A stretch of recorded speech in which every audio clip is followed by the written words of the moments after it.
Hey everybody, this is Perch. We did get news that, official news, we've actually heard this for a while, but it has been just plainly stated, that Ta-Nehisi Coates' run on Captain America is coming to an end. Obviously, his run on Black Panther is coming to an end as well. I believe in May is his final Black Panther issue. In June is his final Captain America issue. And we're not hearing about more projects for Ta-Nehisi Coates. This appears to be done, at least from an ongoing perspective. But hey, anything could happen in the fall. But this will conclude his cap run in June with issue number 30. He started the run. I've said this before under a cloud. I know this is an unpopular opinion, and when I've said this, there's always a lot of pushback. But my comment remains, and I'm more firm on it than ever, is that he was set up to fail on a couple of different fronts. And again, it doesn't mean, just because you're set up to fail doesn't mean that you're going to succeed if those conditions change. We have no idea if he could have written a good, a solid Captain America run. By the way, I guess I should say at this point, this is my opinion. I know there's some people around who like the Coates run and have found it enjoyable. I have not, but not for the reasons that a lot of the outrage videos, I think, have said. My reasons, I think, pretty simply put, it's taken a long time to get here. The characterization is at times very, very poor. Sharon Carter and other characters are written very different from every other interaction we've ever had, and are somewhat inconsistent even within his run. We see that things are bouncing back and forth. It feels derivative. We've got another indication of the Red Skull lurking in the background of the shadowy government cabal. We saw this with Brubaker. We even saw this with Grunwald back a while ago, I was just reminded of. So it felt like a lot of retreading here in terms of the comic. I didn't enjoy it. If you did, hey, good for you. And if you did enjoy it, when you get down to the comments, let me know why. Not from I'm challenging you, just I'd like to know why. I suspect that a lot of people who are enjoying it, truly enjoying it, didn't read much of the Brubaker run or didn't read some of these other runs, so some of this stuff feels fresh. When Coates took over the title, I was optimistic in the sense of, I was negative, and then I became optimistic, and then I became negative again. The optimism was after a couple issues had come out, it seemed okay. If you go back and you read the first few issues of his run, it had more of a purpose. It was moving along. We had Thunderbolt Ross's death, or apparent death, that had come into the picture, and it felt like it was he was trying to recover from a bad situation, which leads me to the two things that I think set him up to fail. Number one, they had just turned Cap into a Nazi or a Hydra Nazi or Hydra, whatever, a fascist, a bad word. They basically just turned Cap into this with Secret Empire. And then furthermore, when a bunch of people guessed that this was a brainwash Cap or not the real Cap, or this wasn't the authentic Cap, that it was Cosmic Cube created Cap, which was obvious from the people who read the Standoff miniseries that the Cosmic Cube was involved. However, Nick Spencer and Marvel, in fairness, more Marvel than Spencer, really doubled down on this idea that, nope, this is the real Cap. It's not an imaginary story. This isn't brainwashing. We are not going to have some quirky, goofy, it didn't really happen. We're not going to give you one of those cheap endings.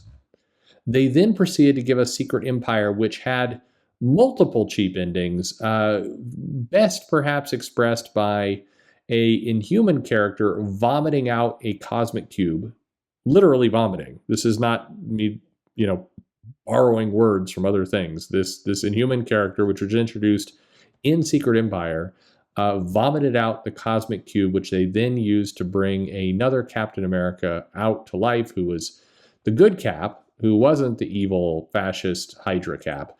And they fought, and good won, and everything kind of went away.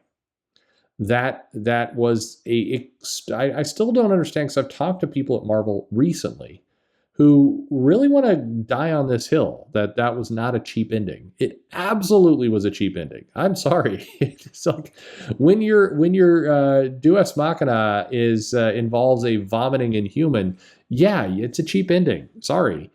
But that was where it was left. And then Mark Waid came in for like a minute to tell a couple stories that felt like it was kind of getting on the right track. It was Captain America on a road trip across America. Who could imagine that? Not like we're getting that again in June. And then, but he interrupted then his run to send Captain America into the future, which and a really goofy future. Like it's Mark Waid. I understand he's a polarizing figure on the internet, but look, let's just be honest with ourselves. He's written good comics. Like he's written great comics. His Flash run is very good. Kingdom Come, very good. He's delivered some great. I'm not as big a fan of his Legion of Superheroes work, but it's still good reading. I find other Legion eras better. Mark Waid has written some good comics.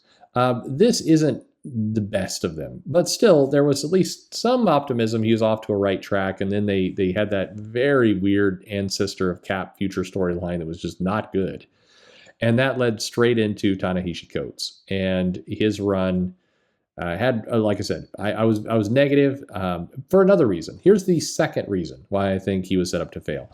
Ta-Nehisi Coates didn't want to write Captain America. By all accounts, what he wanted to write was Spider-Man, and he had an idea for Spider-Man, and he had apparently a pitch that was described as being very good, but because he was such a fan on Spider-Man, Marvel didn't want to put him on it because you never put a writer who actually likes the content and wants to write the story on a book they're asking for. That's crazy. You don't want to do that. You don't want to put somebody who likes the characters on a book. I mean, what are you? What are you, crazy?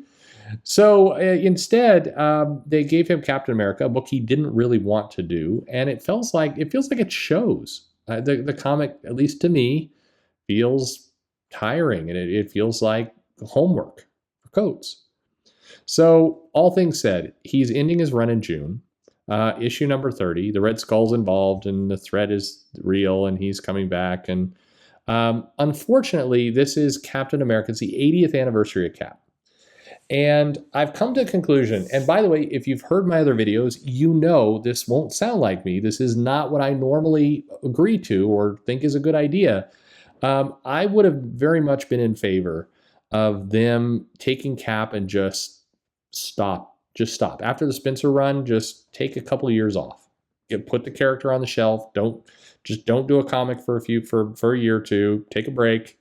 And then this 80-year anniversary, come out with something, relaunch it, coming out strong. Hopefully, if you listen to my videos regularly, you know that's not what I normally go for. So the fact that I'm prescribing this should tell you how much I think this has been a off the rails mess. But regardless, we will get the 30th issue. Leonard Kirk, Captain America, the All Die Young storyline ends, and it prepares the Star-Spangled Avenger for his next era. Presumably, they're putting Captain America kind of back in the suit. He's getting out of whatever shenanigans and trouble he has. Maybe we'll even get a scene of Captain America surrounded by people who, have realized that, God, I'm yawning just going through this. Maybe, everybody will realize he's a superhero, and we'll see what writer comes along next. All I know is we need better than this. We are getting the United States of Captain America, which is the Christopher Cantwell, Dale Eglesham, and others, with this 5-part Captain America road trip where he has to find his shield, which is somehow missing. And we get to meet a bunch of other common people who have taken up the Captain America mantle. Why not? Again, love him, hate him. Ta-Nehisi Coates has some good work under his belt. He's an accomplished writer. Whether you like his work or don't like his work, that's kind of different from saying the guy has some talent. He does. I know that triggers people, but he absolutely does. And he should have been put on a book maybe he wanted to do, I guess is my point. And also, I don't know any writer who could have come in and salvaged that absolute dumpster fire that was Secret Empire. It was just, that was going to be a disaster. So, challenge is there. Which writer will take the Captain America run? Obviously, this character has a huge amount of value to Disney and to, the company as a whole. and hopefully we get something good. I know the temptation is to assume that because people at Marvel hate America, so they'll make a terrible Captain America. It can be done. And maybe I'm just feeling super optimistic because I just sat through and read, dozens of issues from Mark Grunwald's Cap No More storyline, and just this amazing 10-year arc of Captain America.